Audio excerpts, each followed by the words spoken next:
The denim from toe to heel feels both nostalgic and brand new, and even though it is pristine and doesn't look worn, it has a powerful presence that makes it stand out on the street.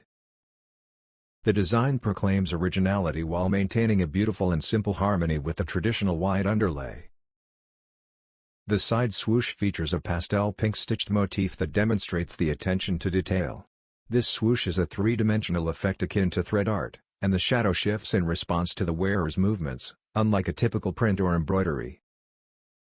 There is a pink wing emblem on the heel as well, and the street aspects and the adorableness that is exclusive to children's models are beautifully balanced. The shoe tongue has the pink Jumpman emblem sewn on it, and even from above, the design is incredibly well done. The midsole and white shoelaces create harmony and soothe the mood without being overly forceful.